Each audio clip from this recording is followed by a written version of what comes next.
Welcome, ladies and gentlemen. This is Austin here with a commentary number 3. This is StarCraft II replays. So today I am going to be bringing you one of my own replays. This is just some, I believe at the time was Gold League play. I've actually since been demoted to Silver League. Why, you may ask? I got a pretty lucky placement. I believe I am a middle rank Silver League player, and so. Of course, the game is just initially getting underway, as all games must, and I was actually the other day considering switching to Terran from Protoss, even though I've played Protoss for a while. Then I realized that I have them pretty well done. I just need to work on my macro management of, you know, everything. I have trouble dealing with harasses and being able to put pressure on myself. So I decided I will stay Protoss, and so both of us, of course, just landing everything on time. And my strategy for now against Protoss and Terran is 3-gate Robo, and my new strategy against Zerg is Charge Lot Archon. I find this a quite experimental strategy, for me at least, because I've seldom used it, but you get the fast expand, forge cannons to hold off against early Zergling pressure, you get straight into your Twilight Council and Dark Shrine, and you immediately get the Charge Lot Archons down.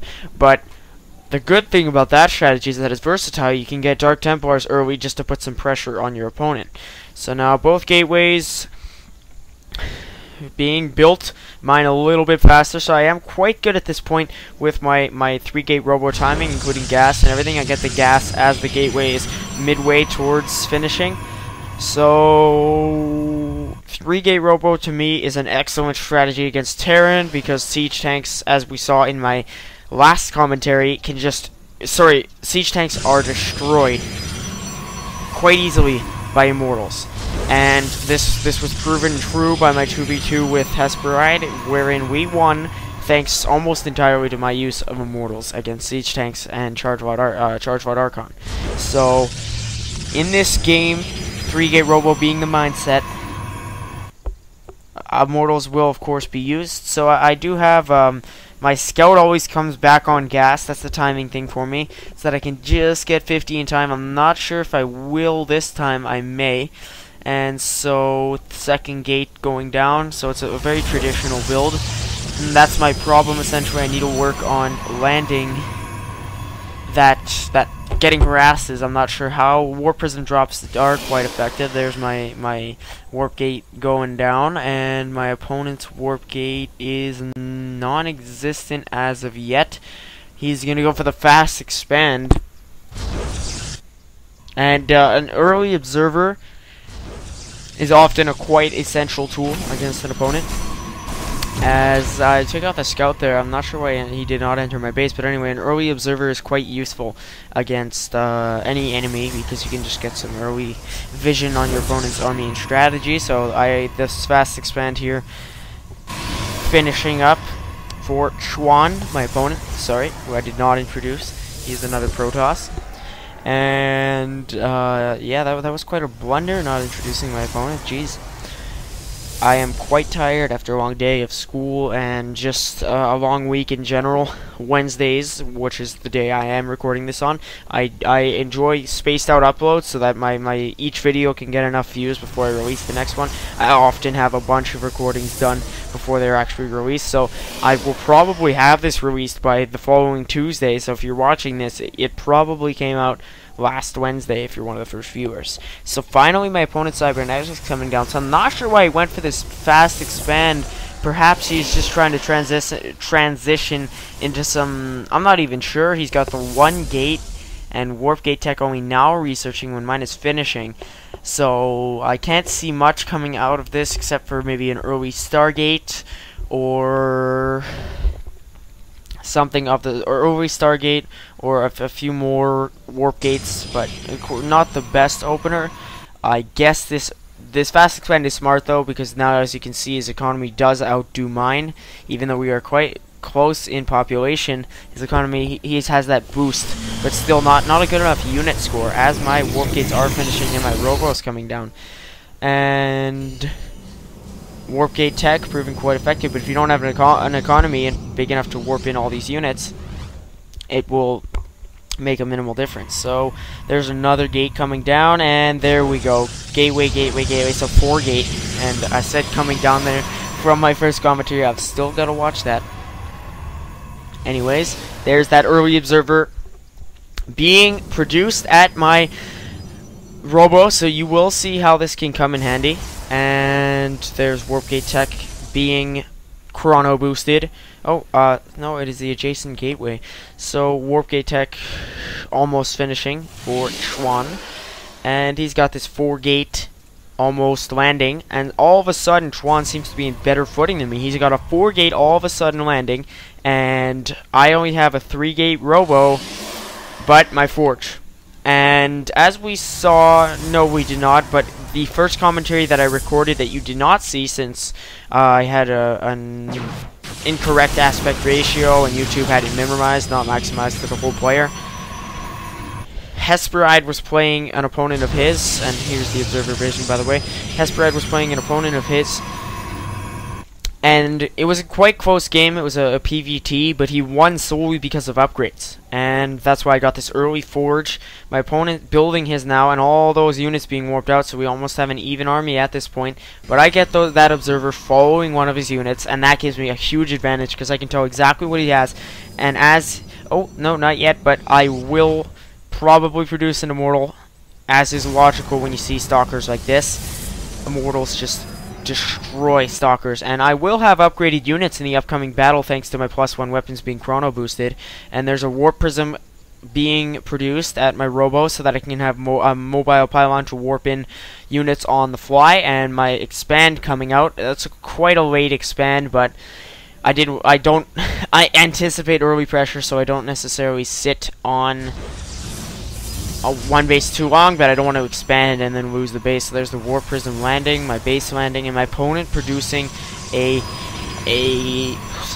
observer from his own Robo. So he's got a 4 gate and neglecting to turn this 5th gate into a Warp Gate. So now I'm following this with my observer, and I can see the imminent push, but Zelnaga vision to start, so my Zealite goes down quite quickly, and then all of a sudden I'm in quite a panic, and I get an Immortal who was being produced quite a while ago, and just some Zealots to tie up the Stalkers while my Immortal gets to work. So there's the first Immortal, my opponent's observer vision that I neglected to realize, and a 4th gateway finishing for me. So my opponent must feel as though he's in good standing at this point, unless he saw that Immortal.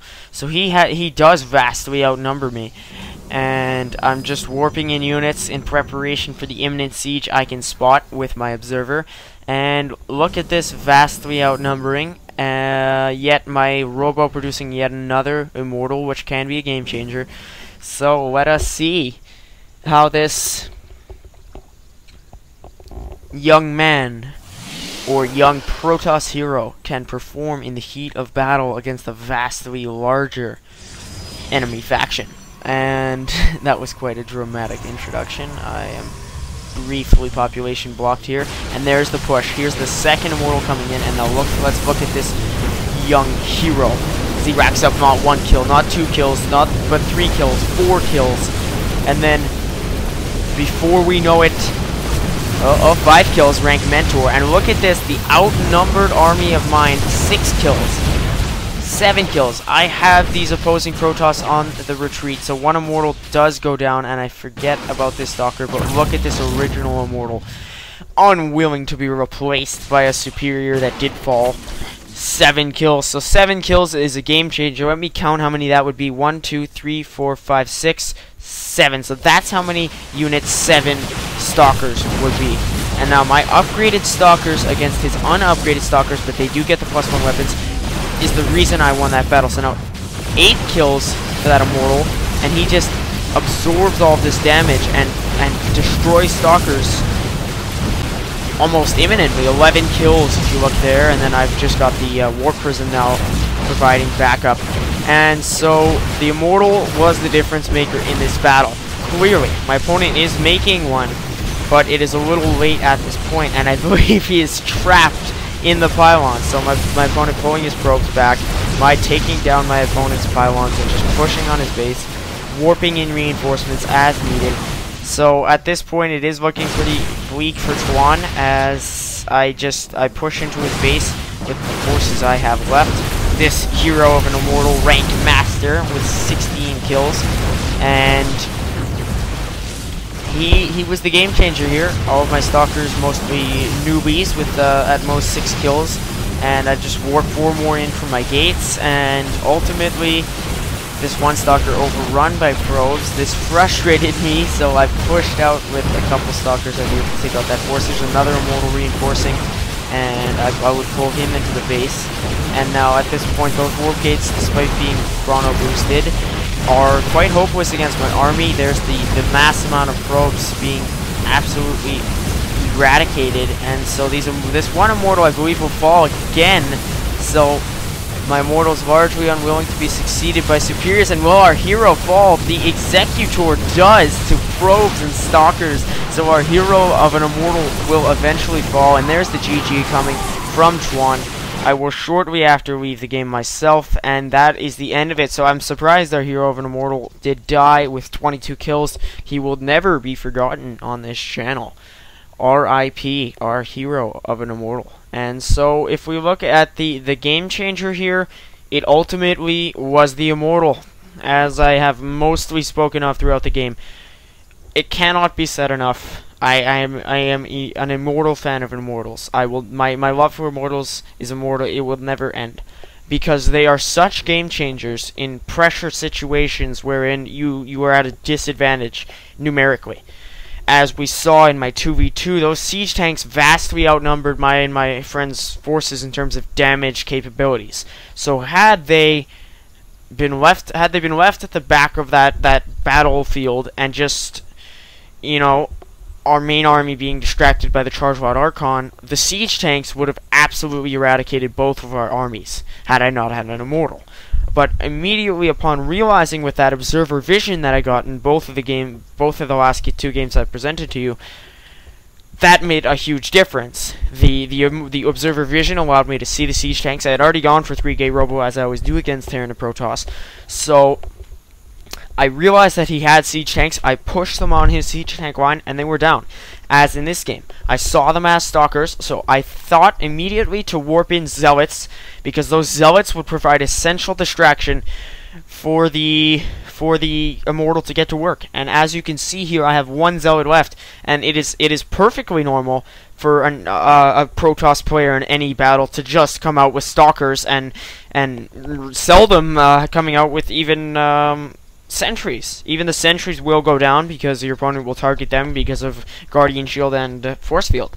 So often zealots are meant to die, but they absorb fire from your opponents and are often surrounded by enemy stalkers, so that your immortal and stalkers can take down your opponent. So I will actually, just to slightly extend the length of this replay, revisit that battle wherever it may be, and just to show you guys how numerically how great the numerical disadvantage I was at was, and how I was able to overcome this through the use of immortals. So here's my opponent massing at the center and defeating my 1 zealot, and let's quickly pause the match and count how many stalkers he has. He has 1, 2, 3, 4, 5, 6, 7, 8, 9, 10, 11, 12. Sorry if that was kind of stupidly slow, but I just wanted to make sure I got it right.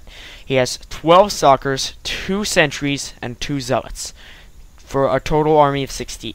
I have 1, 2, 3, 4, 5, 6 stalkers, 4 zealots, and I'll play this a little bit. I was warping in 2 more sentries. So 6 stalkers, 4 zealots, and 3 sentries. That's an army of 13 to his vastly superior army of, wait a minute, 12, of his vastly superior army of 16. So those 4 units make a large difference, especially when they are stalkers to my zealots, when stalkers are much stronger.